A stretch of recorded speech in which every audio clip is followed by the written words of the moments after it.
Well, Ger, I suppose first of all we've got to say well done on picking it right in the first of the Munster semi-finals. You picked Cork to beat Tipperary. Obviously the bookies and most people would say it was an upset, but I suppose you'd say that it was very much on the cards.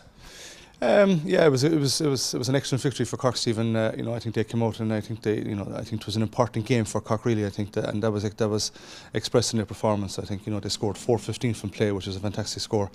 I think people in Cork knew potentially there's a lot of very good players on the team and a lot of very good forwards. But again, your first day out and weren't too sure how they'd perform on the day. Tipperary had the benefit of playing Waterford, had the benefit of the game behind them, and I suppose that might have twisted the odds in their favour. But it was an excellent game, really good game of hurling.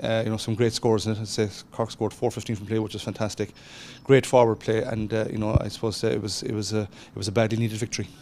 How surprised were you to see Tipperary beaten, Joe? Obviously they're defending champions. Well, I thought with the game against Waterford it would have galvanised them a small bit more as a team, and especially with the seniors going so well as well, the likes of Noel McGrath. But Cork had, it was very important, as Ger said, they lost the seniors, so they needed something to give the county a lift, and I suppose they had that bit of motivation, and that was what won it over in the end. How much expectation or how much pressure is there on them now maybe to secure a Munster title, given I suppose the lack of success that there's been at all age groups over the last 4 or 5 years in Cork? Yeah, I suppose the expectation since that game probably has increased even more so now from the point of view because of the quality of the game and the quality of the performance and the victory. And I think there will be an expectation at this stage that they can go on and hopefully win Munster and then take their chances in the All-Ireland series, because as you say, our minors and seniors, has been a great year for either, and now it's our last team, but this is probably the basis of the team for the future. And I think the Cork hurling people are looking for the players from this team to go on and probably make the step up to senior level over the next couple of years. So from that point of view, it is very important. Joe, as we said, looking at the bookies odds, the Cork versus Tipp match must be seen as an upset.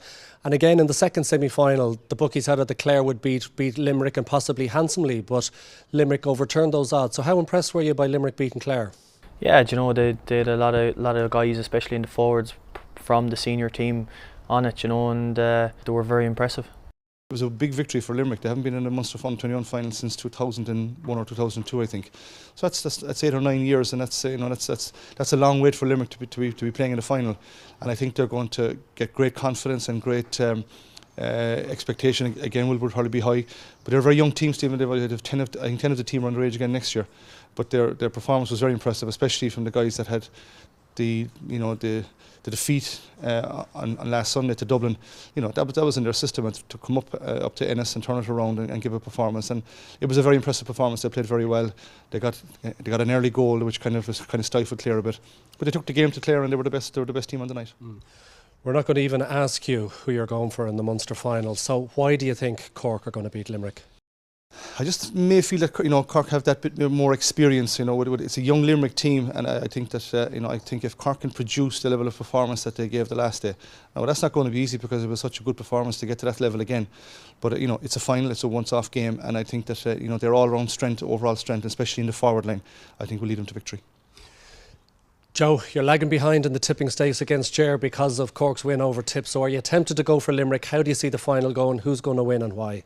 Yeah, I'm kind of going for the underdog, I suppose, all year, and it's not working out for me yet. But it's a tough one. It's with Limerick, as Ger said, it's home advantage and worth 3 or 4 points. But Cork are a serious outfit, obviously, after beating Tipperary, who were well fancied even for the All Ireland this year. Never mind Munster, and it's going to be tough. But Cork should win it, I think, with the kind of level of experience they have, over the last couple of years, and they should be worth a few points more than Limerick on the night.